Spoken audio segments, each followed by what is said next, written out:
Cindy let us know that she's going to be in and out, mostly out, I think, tonight. So she won't be serving as facilitator. Does anyone remember where we left off last week? What Rabia poem we should start with? Page 9. Yes. Liam read the last, the moment's depth. And so that was page 8. Yeah. We're starting on 9. Yeah, if we could get it bigger. Hi. Hey there. Hey, Joe. Hi. I'm just making her thing bigger. Oh, thanks. All right. Hi, Heidi. Hey, June. So the poem on 9 seems to be The Sky Gave Me Its Heart. Yes. Okay. Would you like to read that one? Sure.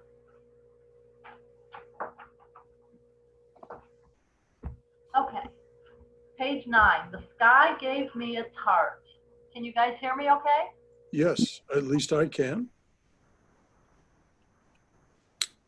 Sky gave me its heart because it knew mine was not large enough to care for the earth the way it did.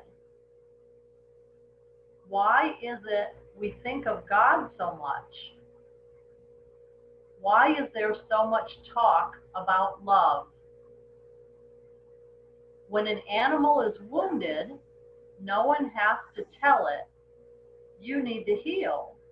So naturally, it will nurse itself the best it can. My eye kept telling me, something is missing from all I see.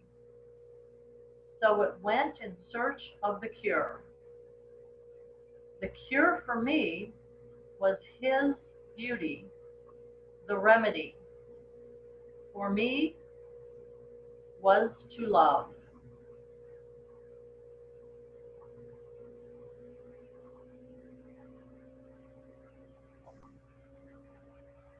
Should I read it again? Please do, Heidi. The sky gave me its heart. The sky gave me its heart because it knew mine was not large enough to care for the earth the way it did. Why is it we think of God so much? Why is there so much talk about love? When an animal is wounded, no one has to tell it, you need to heal. So naturally, it will nurse itself the best it can. My eye kept telling me, something is missing from all I see. So it went in search of the cure. The cure for me was his beauty. The remedy for me was to love.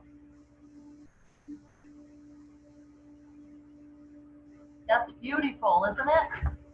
Yes. It seems to me the heart of the poem is the pivot point. When an animal is wounded, no one has to tell it you need to heal. So naturally it will nurse itself the best it can.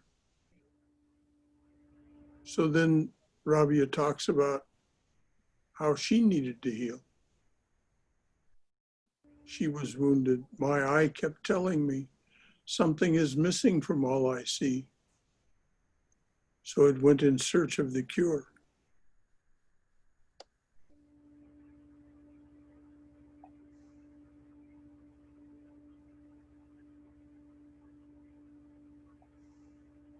And this is what these saints keep telling us over and over, that if we open our hearts to love, and of course it isn't just these saints, it's Father Thomas Keating, it's the Dalai Lama,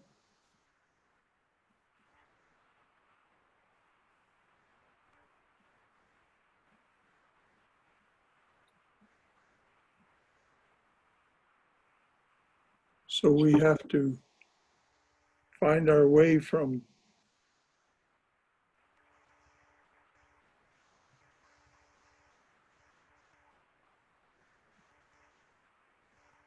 well, we have to go in search of the cure.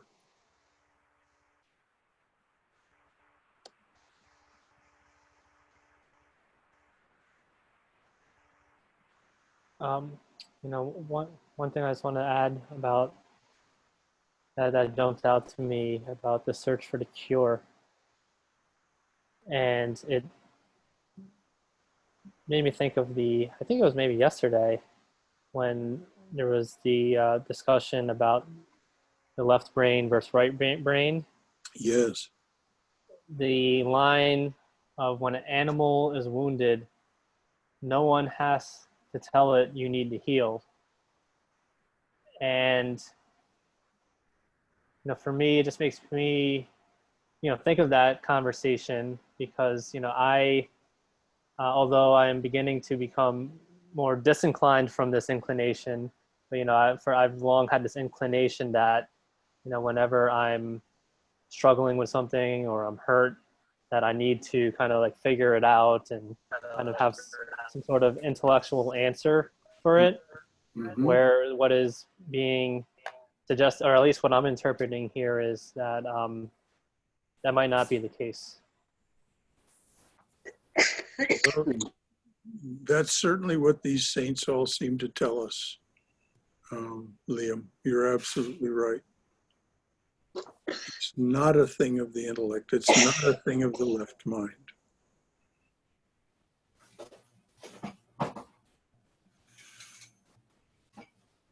And but it is difficult. There is no two ways around it because we're so immersed in this culture that, as Einstein said, we worship this servant. We worship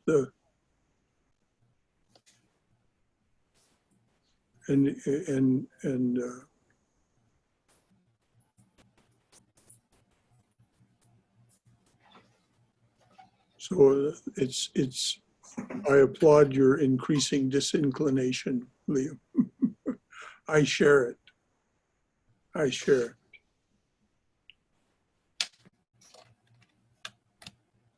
And that first line of the poem, speaking of just love and unconditional love, the sky gave me its heart because it knew mine was not large enough to care for the earth the way it did. I mean, I just almost wept when I read that the first time. It just touched me so. Whoa, that's wonderful, Heidi. That's wonderful. Yeah, these poets, these saints often will bring us to tears. It was just, I don't know, again, like, a mother holding, wrapping her unconditional love around, a child or something like that is what came to me when I read that. Yes. So.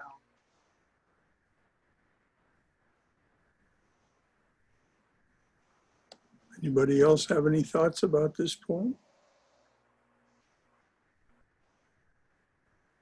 Sorry, I walked in a little late. Where are we? This is Justine. We're reading the poem that's on page 9. Okay, thank you. It's Rabia, and the title is "The Sky Gave Me Its Heart." And welcome, Justine.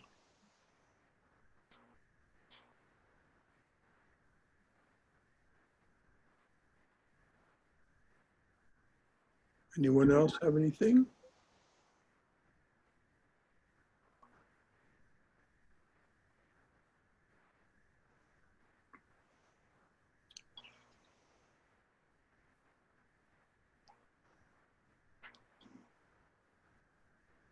Oh, the next one is a very funny one. Liam, you want to read this one? In fact, I do. I was just about to volunteer to do so. Okay, slicing potatoes. Just make sure I'm looking at the PDF. So, okay.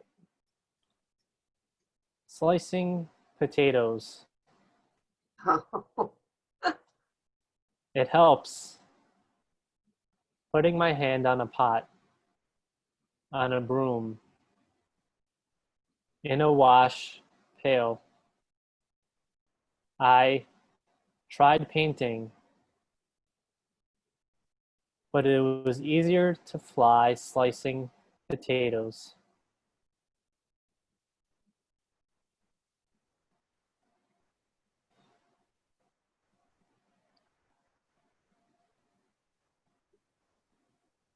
Those last lines are just so funny.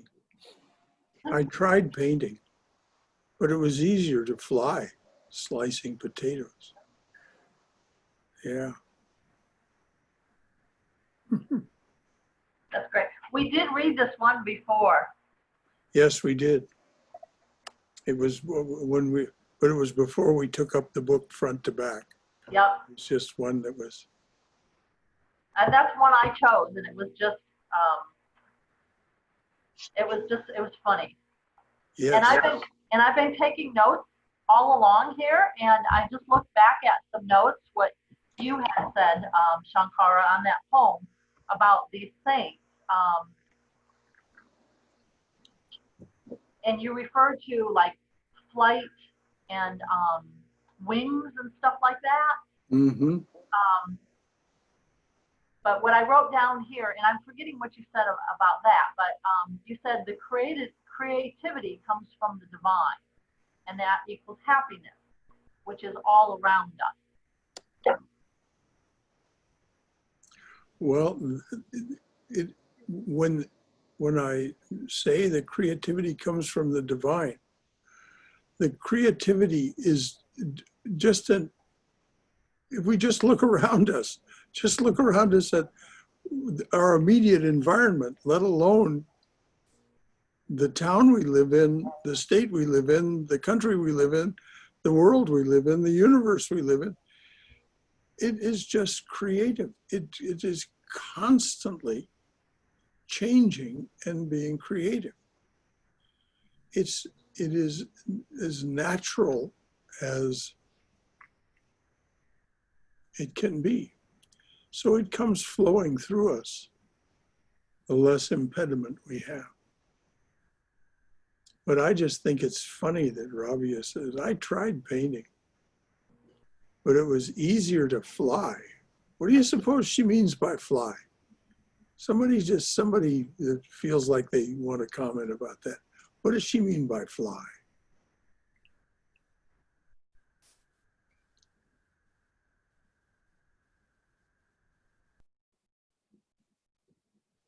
She's just letting them rip. I don't know. Yeah, let it go. What is flight? Flight is being free. Free. Freedom. Yeah. You know, one thing that came to mind when, after saying on what she might mean is, I guess like in, modern psychology, they use the term like, being in a flow, right? Like a flow, like when we're doing something that we're really immersed in. Mm-hmm.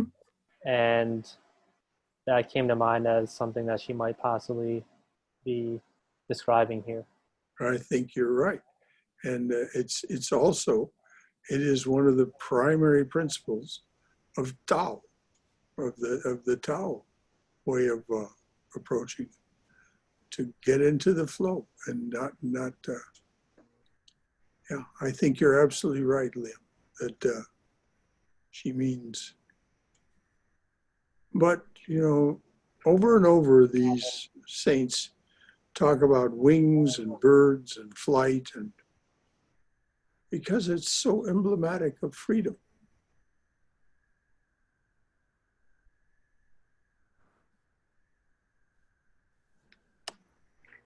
And as somebody who really enjoys cooking, to me it's relaxing.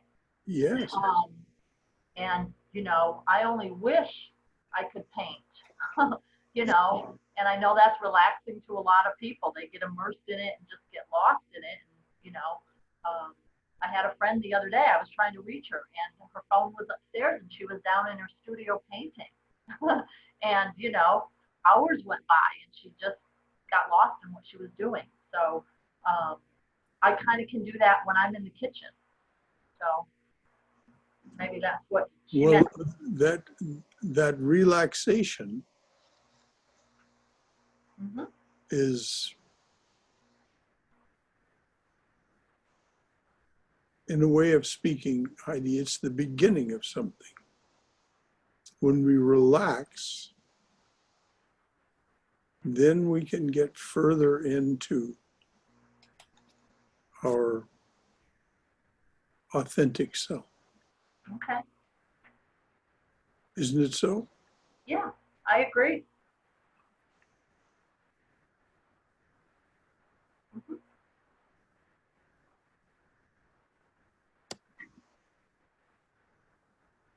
Anything else about slicing potatoes? And just one thing that just came to mind as I was listening to Heidi share when she said something like, you know, I wish I could paint, you know, what I'm also, it's coming up for me as I read this poem is that, you know, there is artistry in, you know, in everything, right? So somebody Yes, doesn't have to be a painter to be a great artist. Someone sweeping a floor, right? Like a janitor or custodian is an artist, right? The art of, uh, you know, and then like you mentioned the Tao, right? You know, like you know, martial arts. You know, like a lot of people think that it's, you know, some people think that it's just like, you know, like UFC fighting, but you know, actually, martial arts is like a form of, you know, moving meditation, yes, and the uh, very, you know, most martial artists who've been training for a long time, you know, use it for their spiritual development more so than, uh, you know, as a fighting mechanism. So, yes, exactly so. And I think you really hit on it, Liam, when you said the art of doing anything, living life as an art. It helps putting my hands on a pot, on a broom, in a wash pail, because she's going to do it artistically. But it isn't even,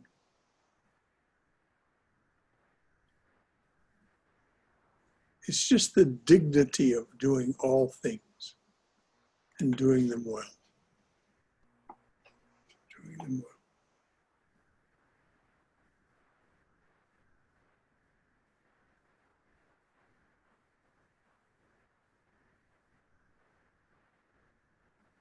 Justine, would you like to read the next one?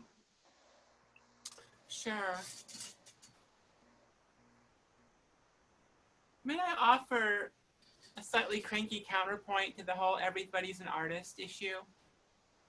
Okay, cranky person. I think this is one of the reasons that artists are so devalued in this culture, because there's this notion that everybody's an artist. If everybody's an artist, then the artist becomes insignificant and not special and therefore not worthy of anything. And I think that's one of the problems we really have as people who work as artists, is everyone wants to be an artist, but nobody wants to do the work. And that bothers me, because it would be like me saying I'm a surgeon with no surgical training. I mean, art is a very high calling, and it requires a ton of dedication and sacrifice. And when we kind of fall into this sort of over liberal minded idea that everybody's an artist, for people like me, that can become very frustrating. So I apologize, but I feel like I need to share that from time to time, because no one says, oh, I'm a lawyer, I'm a doctor, I'm a this. You know, it cheapens the amount of effort it takes to really do this.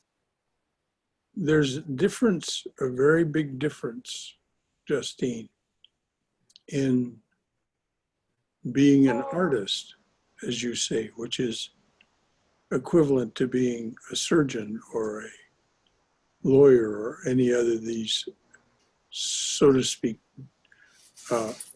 valued professions. There's a very big difference in being an artist in that sense and living life as an art, which is what Robbie is talking about.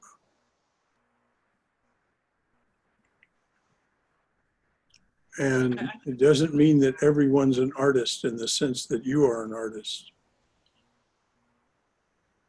And I understand your objection and your concern. Okay, I just wanted to share it. I didn't want to hang everybody up on it. In my soul, there's a temple, a shrine, a mosque, a church where I kneel. Prayer should bring us to an altar where no walls or names exist. Is there not a region of love where the sovereignty is illumined nothing? Where ecstasy gets poured into itself and becomes lost? Where the wing is fully alive but has no mind or body? In my soul, there is a temple, a shrine, a mosque, a church that dissolve in God. Please read it again. Sure, and I'll come a little closer. Yeah, that would be helpful. Yeah. In my soul, there is a temple, a shrine, a mosque, a church where I kneel. Prayer should bring us to an altar where no walls or names exist. Is there not a region of love where the sovereignty is illumined nothing? Where ecstasy gets poured into itself and becomes lost? Where the wing is fully alive but has no mind or body? In my soul there is a temple, a shrine, a mosque, a church that dissolve in God.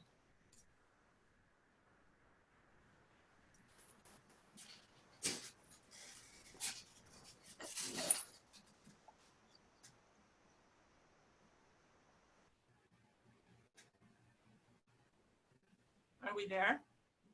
Oh, yeah. Okay. Who is the author? Rabia. Oh,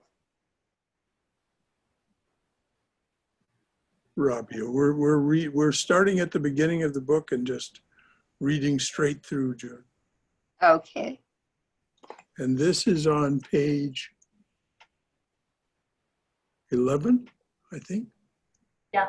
That page 11 of the Red Book. Okay. Thank you. This, to me, considering how long ago this was written, this bespeaks her understanding that all spiritual effort is directed to the same thing. Prayer should bring us to an altar where no walls or names exist. I love those lines. Prayer should bring us to an altar where no walls or names exist.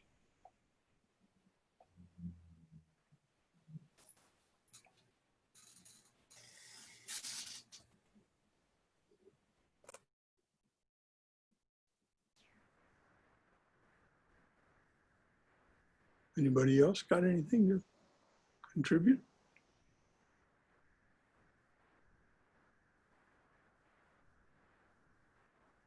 I have a question. Yes, Swayam. That line where it says, is there not a region of love where the sovereignty is illumined nothing? I'm not able to understand that sentence. It looks kind of something is missing there. Or am I missing something? Is there not a region of love? Sovereignty is. Illumined nothing, no thing,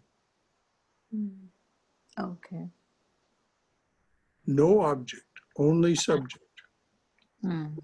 Is there not a region of love, love being the subject, Mm. or there's sovereignty, the rulership, is illumined no thing. We forget that nothing means no thing. That And makes. it's further amplified by what she says after that, where ecstasy gets poured into itself and becomes lost. And we remember the image of oil being poured from one container to another, Mm-hmm. or the candle in a windless place, no flickering. When we turn sufficiently inside, we reach that place where there is no thing, and ecstasy is poured into itself. Okay. Thank you.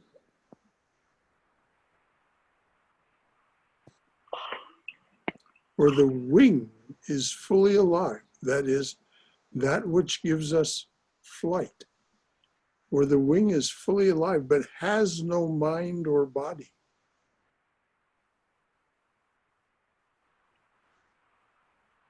Well, this is the experience of someone in meditation.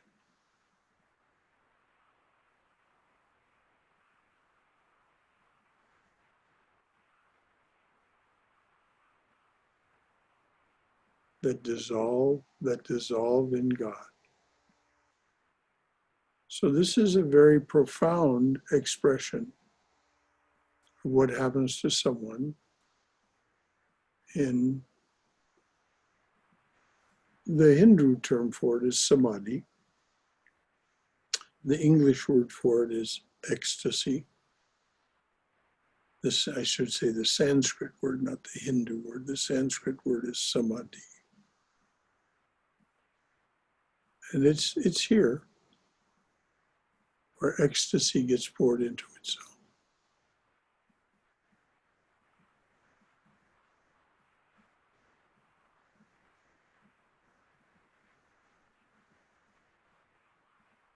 Thank you.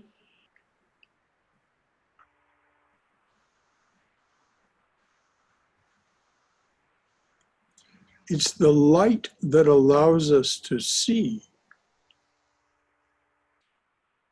but we don't see the light.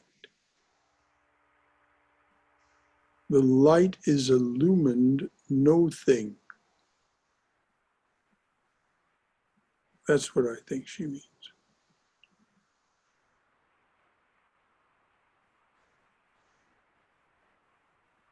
Anybody else got anything to contribute? I don't want to do all the talking here.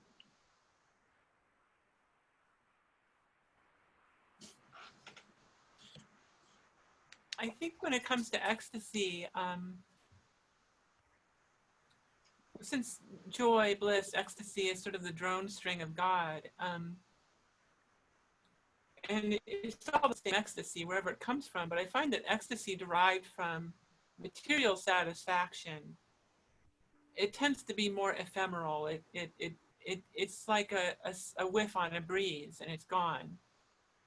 But I found that ecstasy that comes from spiritual pursuit can grab hold of you and stay for a very long time. And you don't have to cling at it or clutch at it or try to maintain it. In fact, if you want to function in the world, you have to let go of it.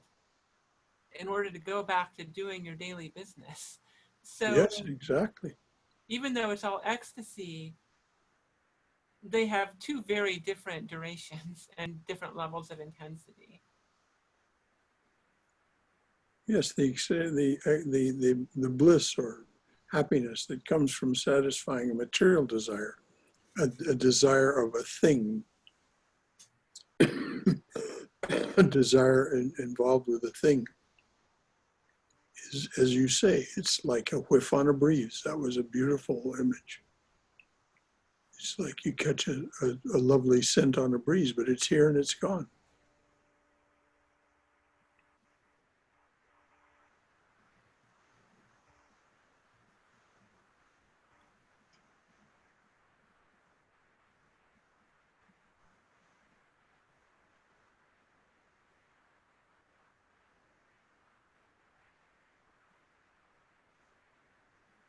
I had a Swami once ask me, if you had that ecstasy, why would you want it to stop? And I thought, well, I have to drive, I have to do business. You can't, you really can't stay there.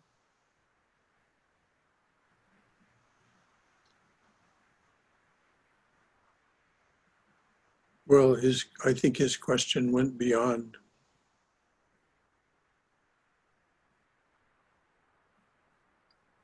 Probably so.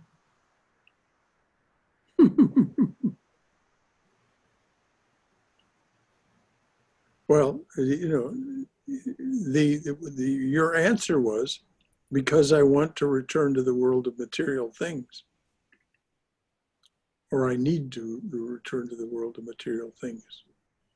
His question was directed to, do you really need to do that? Or would, if you just stayed with that ecstasy, what would happen? You would leave the world of thingness, of duality behind.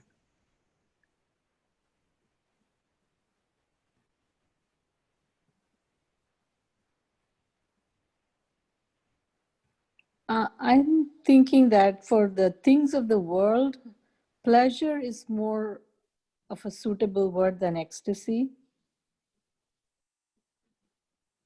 Sure. Ecstasy is probably more of the higher. Well,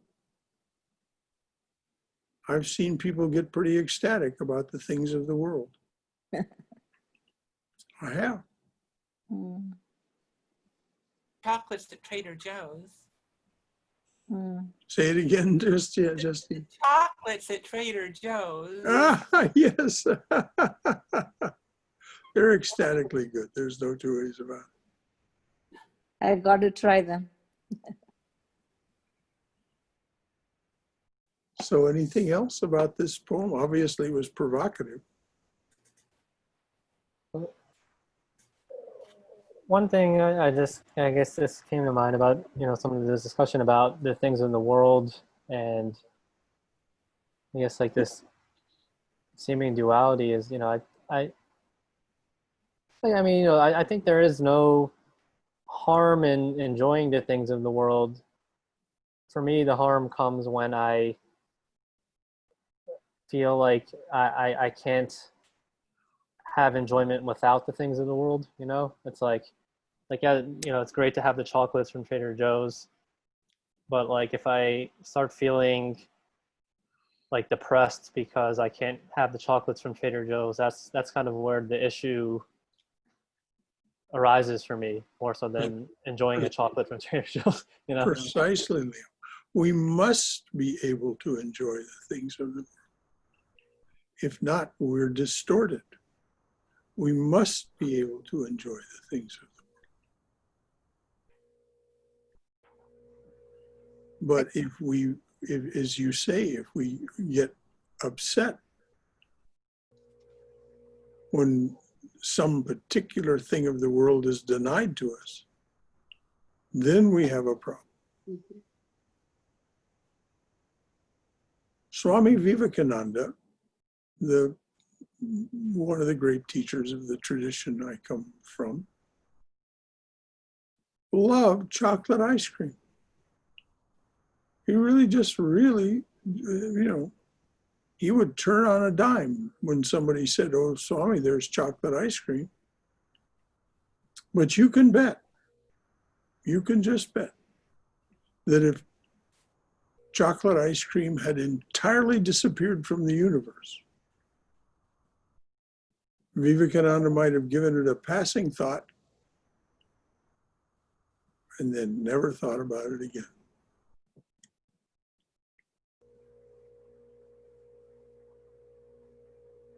And that isn't a question of self-discipline. That's a question of true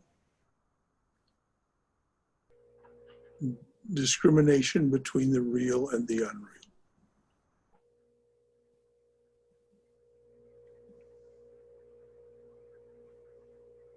I just have a comment, Brother Shankara. Yes, Like Liam said that it's okay to enjoy the things of the world, but as long as we don't make the things as the world. that's a good way to rephrase what he said. Yeah. If we make the things is the only world, then it's the problem. It's, right? That's another way to say what he said, all right. Exactly. Yes. That's what he means. Right. Since you spoke up, Haima, would you like to read the next poem? Sure, I will. It's called It Works, page number 12. Would you come if someone called you by the wrong name? I wept because for years he did not enter my arms. Then one night I was told a secret. Perhaps the name you call God is not really his. Maybe it is just an alias. I thought about this and came up with a pet name for my beloved I never mentioned to others. All I can say is it works. It's very nice. Do you want me to read again? Please. It works. Would you come if someone called you by the wrong name? I wept because for years he did not enter my arms. Then one night I was told a secret. Perhaps the name you call God is not really his. Maybe it is just an alias.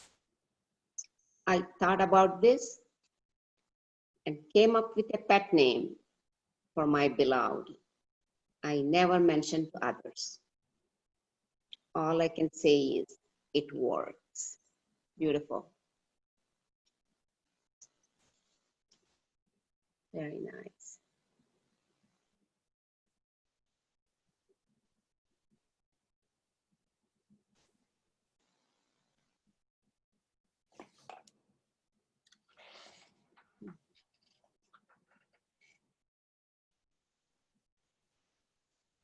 This makes sense, Brother Shankara. When we talked about in the Vedanta Bhagavad Gita, you said you can pray any God you want to.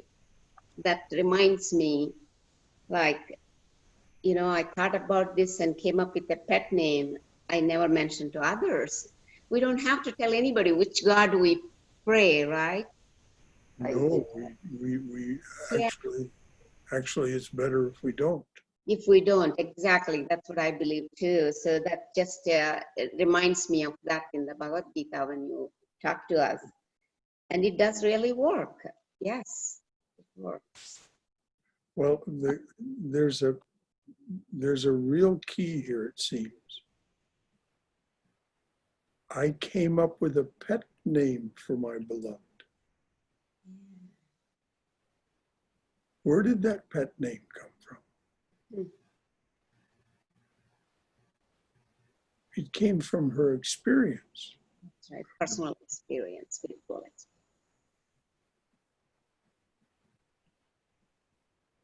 So then, oh my, then she was calling.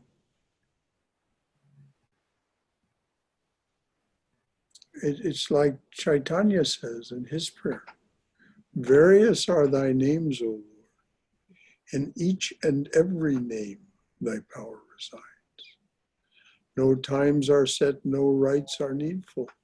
For chanting of thy name, so vast is thy mercy.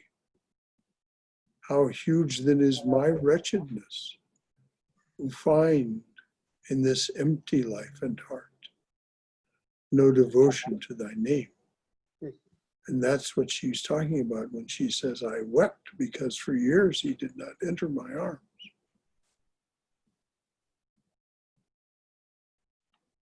This is a beautiful, beautiful poem as far as I'm concerned. And that the secret is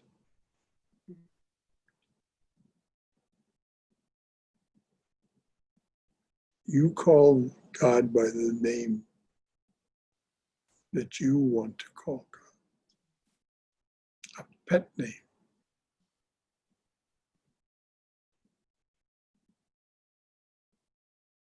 I think it also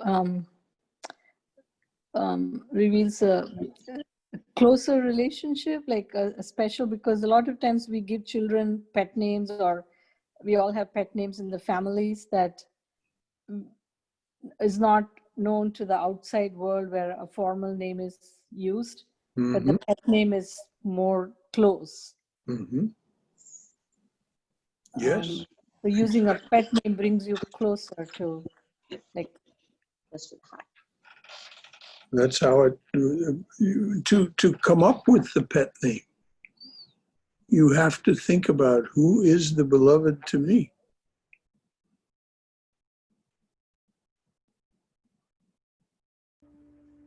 Otherwise, it would just be another alias. What is an alias? An alias is a borrowed name. Has no power.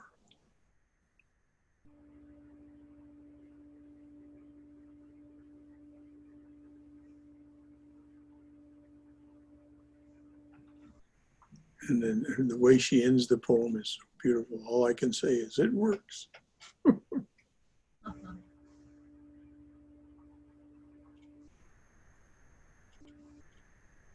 But the idea that as you said, Swam, it's about relationship. It's about relationship.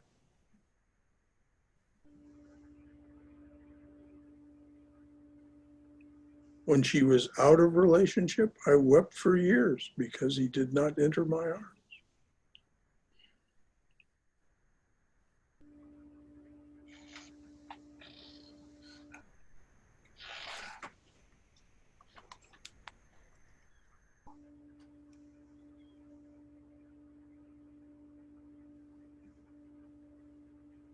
June, Heidi, anything?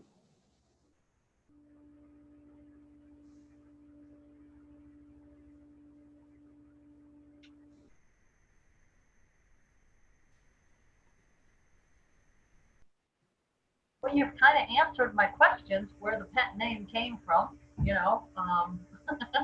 I wondered that, but Well, I just like to hear what everyone's saying. I mean, you know, I had my no, spiel. I'm really glad that you said what you just said, because that is the illumination in this poem. Yeah, When we figure out how we come up with a pet name. I see. I thought you were asking the question, but obviously, of course, you knew the answer. So I'm just listening to a lot of what's being said. Well, I'm just wanting everybody to jump in and play here. That's all. Right, right.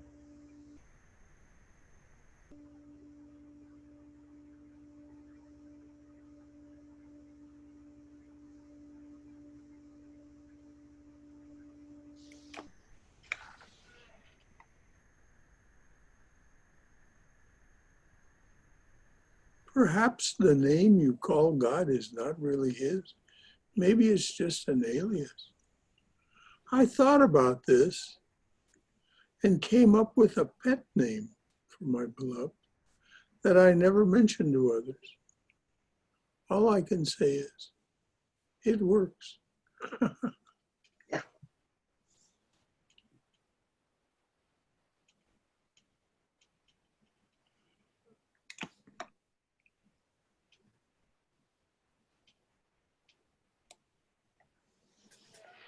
think this also addresses the concerns of a seeker in that, you know, for example, I grew up in a fundamentalist suburban Christian church. And that alias for God may have fit my mother, but it didn't fit me. And it wasn't until I moved out of that and found my own name for God that, you know, he entered my arms. Because that alias did not suit my person. It didn't suit, you know, who I was to God or who God was to me. We were mismatched at that moment. And it might be a perfect match for others, but I think many times we dismiss God because we were forced into an arranged marriage with a God that was never meant to be ours. With an idea of God that was never meant to be ours, yeah. Well, you know, in all the religious traditions, the beloved has many, many names. Traditionally, for example, in India, Shiva has over 1,000 names. Why? Because somebody came up with that name for their beloved, who took the form of Shiva, and it was good enough that it stuck.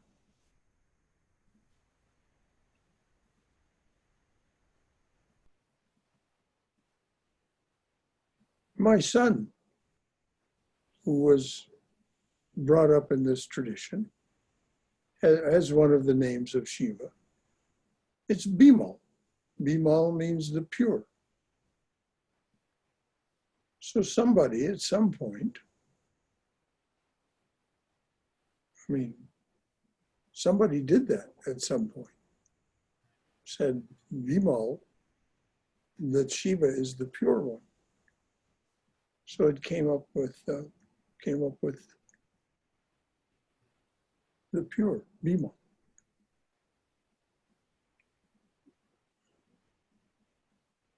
I mean, that was the name given to him by Swami Prabhupada. That isn't the name we gave him at birth. His name at birth was given as Benjamin.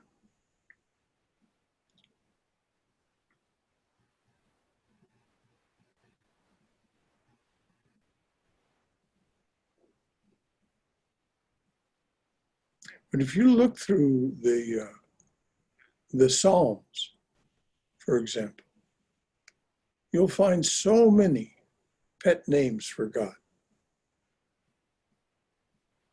that were given by the various psalmists, most of the psalms were written by David, of course. At least that's the tradition.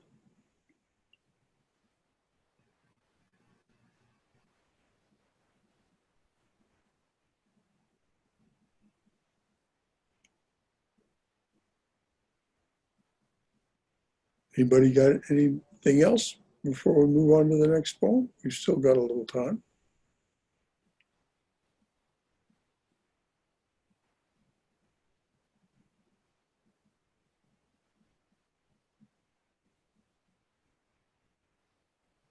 Once again, in this next poem, Rabia gets playful. They might hold hands. Maybe if I brought the moon a little closer, lovers would argue less. They might hold hands outside and point to the heavens and say, I think God's up to something sweet.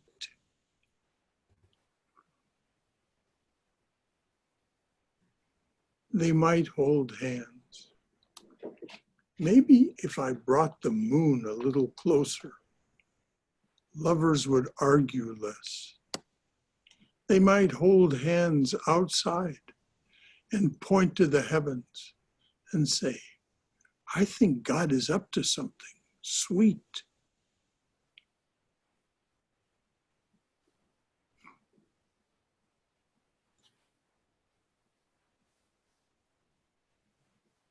These saints always want us to be happier.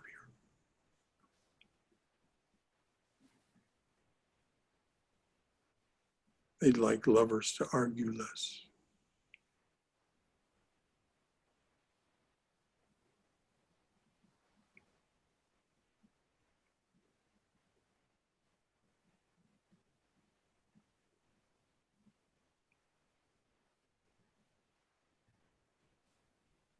Anybody else got anything they want to say about this one?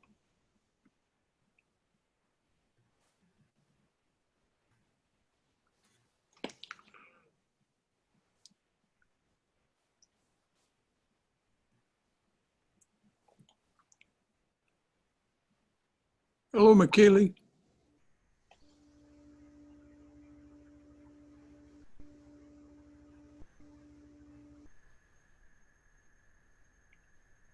Hi, Brother Shankara.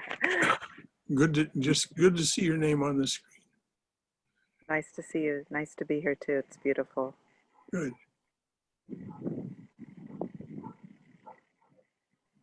Who would like to read this next one? This next one, you'll find this same theme across the traditions.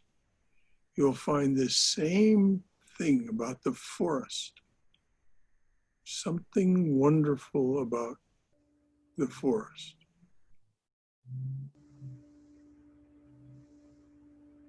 Who'd like to read it?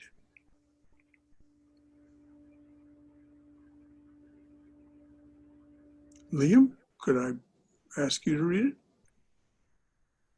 I can read, Brother Shankara, if nobody wants to read. Oh. I Anyone? think Liam nodded yes when I asked. Yeah, yes. Unless, I'm willing to read it. Okay. Let me just- The way the forest shelters. I know about love, the way the fields know about light, the way the forest shelters, the way an animal's divine raw desire seeks to unite with whatever might please its soul, without a single strange thought of remorse. There is a powerful delegation in us that lobbies every moment for contentment. How will you ever find peace unless you yield to love? The way the gracious earth does to our hands' impulse. Please read it again.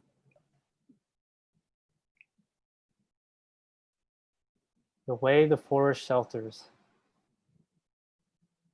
I know about love, the way the fields know about light, the way the forest shelters, the way an animal's divine raw desire seeks to unite with whatever might please its soul, without a single strange thought of remorse. There is a powerful delegation in us that lobbies every moment for contentment. How will you ever find peace unless you yield to love? The way the gracious earth does to our hands' impulse.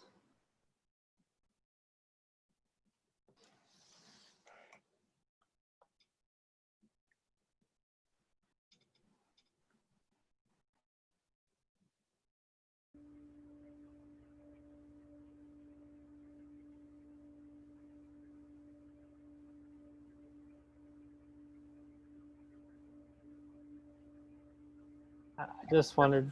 Oh, Go right ahead. oh, I thought someone else was going to share, but I just had a yeah. Just as I was reading it again, that theme that I think was discussed in the first poem that we read tonight about the I guess the left brain versus or like the disinclination towards having to think about everything stood out to me again when the line of the in particular, I'm not going to read the whole stanza, but just like the second stanza where she says, without a single strange thought of remorse. Yes. Right?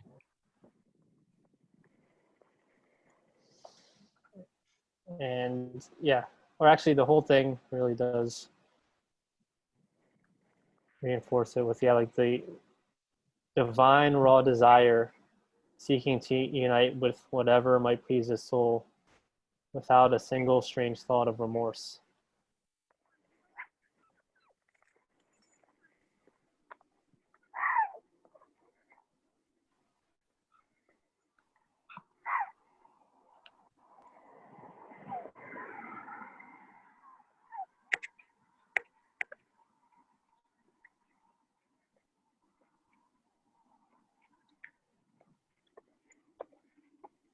Yes, the purists, the Puritans, the fundamentalists would go into a rage at that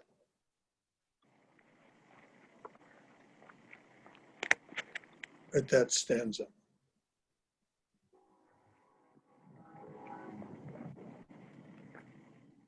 And it just made me, as I kind of sat with this notion, it kind of reminded me of a quote from Jiddu Krishnamurti about which states, he stated, the ability to observe without evaluating is the highest form of intelligence. And yeah, I mean, I've kind of thought of that as we were discussing this because it just made me think of like how, as I said, it made me think, but yeah, just like how you're right, it's just like this ability to just kind of be with what's there without having, like, oh, is this bad? Like you were saying, like the Puritans would probably Oh, yes. of that. As Hafiz says, the ones who worship the small gods. And you really nailed it, Liam, by bringing that quote in from Krishnamurti. The ability to observe without, I think you used the word evaluation. Yeah, without the ability to observe without evaluating is the highest form of intelligence. Yes. Around here, it's often said, put into this phrase, judgment is just a way of keeping reality at arm's length. If I've judged it and therefore boxed it up, I don't have to think about it anymore. I don't have to be with it. I know what that is. And of course, we don't at all. We've only put it away so we don't have to deal with it. And that's why I love this line, this stanza. When you graduated? Yeah, they had the sign here. Congratulations. I have a son. He graduated too. Michaeli, we're hearing your conversation. Could you mute yourself? I apologize. That's quite all right. You didn't know. No need for remorse. No need for remorse.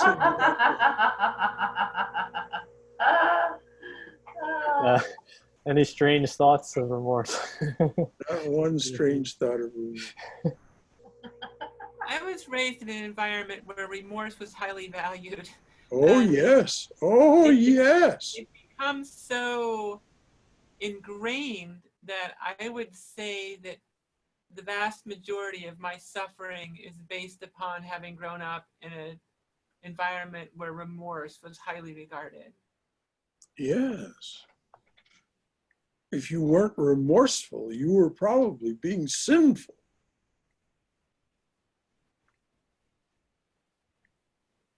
It's very difficult to let go of it Oh, because yes. even if you know better, your subconscious is trained to go to that place. And you can retrain the conscious mind fairly simply, but retraining the subconscious is another matter.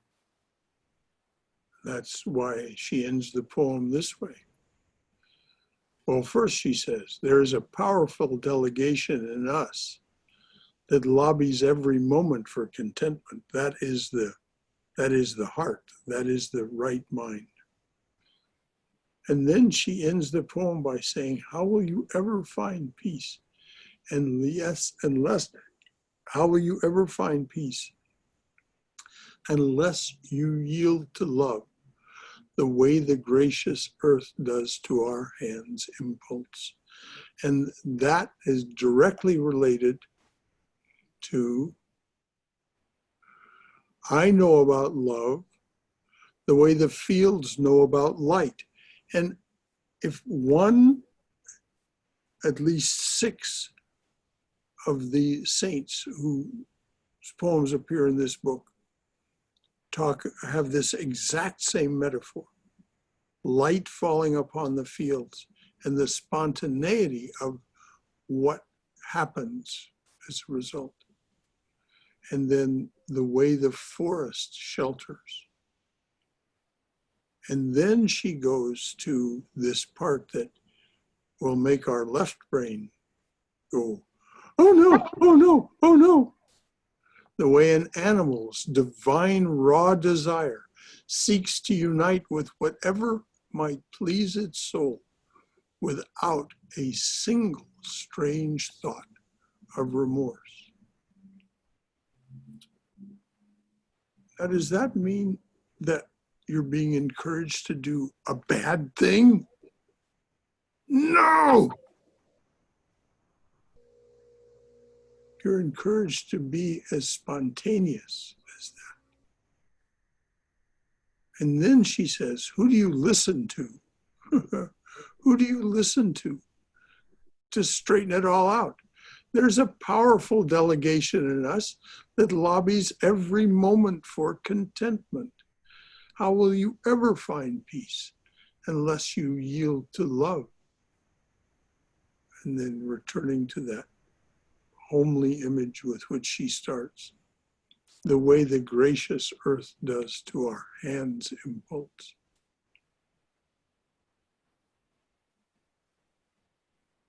If, for any of you who've ever planted seeds,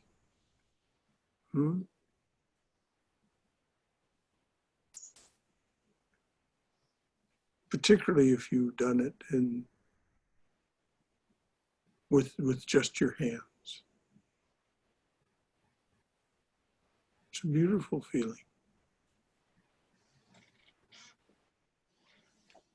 Brother Shankara, I actually have a question, kind of just on the thing you said about not doing something bad. Mm-hmm.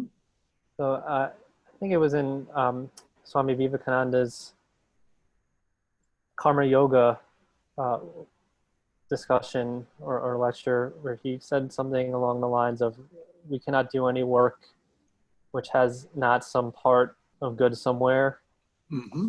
And there cannot be any work which will not injure someone somewhere, right? Like that every work is a mixture of good and evil. So like, is that, I guess the question for me is like, what, when you say like, don't do something bad, like how does that relate to what he said and kind of this?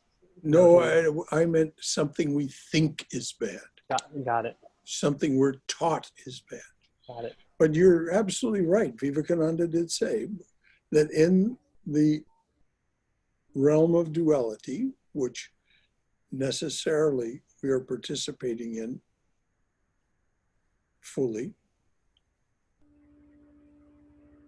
there is no such thing as just light or just dark.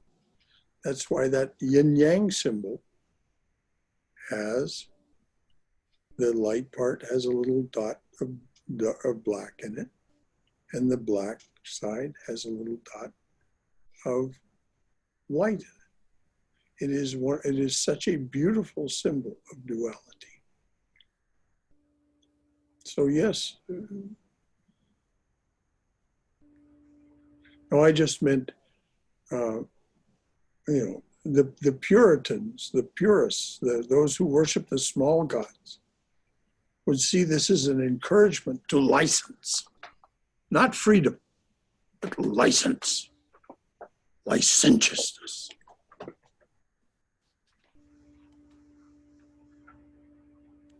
Bye. So it's after 9 o'clock, dears. So I'm going to ring the chimes, so to speak. But I'll end with this. Oh, dearly beloved, a flower at your feet for each one who comes to your open door.